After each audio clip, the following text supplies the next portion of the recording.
పల్నాడు జిల్లా రొంపిచెర్ల మండలం మాచవరం నుండి బెహ్రావారిపాలెం వెళ్ళేటటువంటి ఆ రహదారి మధ్యలో ఓగేరు వాగు సంబంధించినటువంటి వాగు ఏదైతే ఉందో ఆ వాగు పొంగి ఇక్కడ ఉన్నటువంటి వంతెన కూడా ఇక్కడ మునిగిపోయి ఆ వంతెన మీద కూడా విపరీతమైనటువంటి వర్షపు నీరు ప్రవహించడం వల్ల రాకపోకలు ఆగిపోయాయి. ఈ విధంగా ఉండటం వల్ల ఇక్కడ నలగార్లపాడు, మాచవరం తదితర గ్రామాల నుంచి మరి ఇక్కడ ఉన్నటువంటి రెడ్డిపాలెంలో ఉన్నటువంటి మోడల్ స్కూల్కి, అదేవిధంగా జిల్లా పరిషత్ స్కూల్కి పిల్లలు చదువుకోవడానికి వెళ్లాల్సినటువంటి పరిస్థితులు ఉన్నాయి.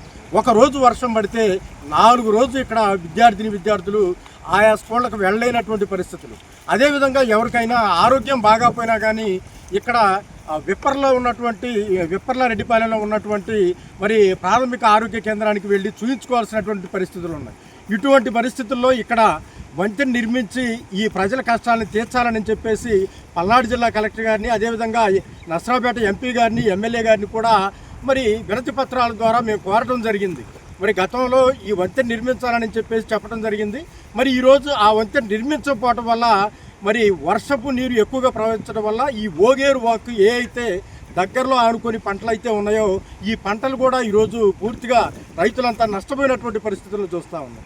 అదేవిధంగా ఈ ప్రవాహం ఎక్కువ అవటం వల్ల అంటే ఒకరోజు ఇక్కడ వర్షం పడితే సుమారుగా 4-5 రోజుల నుంచి ప్రయాణాలు చేయలేనటువంటి పరిస్థితులు.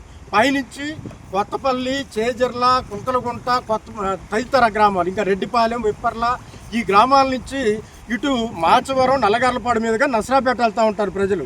ఇదే మార్గం ద్వారా వెళ్తూ ఉంటారు. ఇక్కడ వంతెన నిర్మించకపోతే చాలా కష్టం.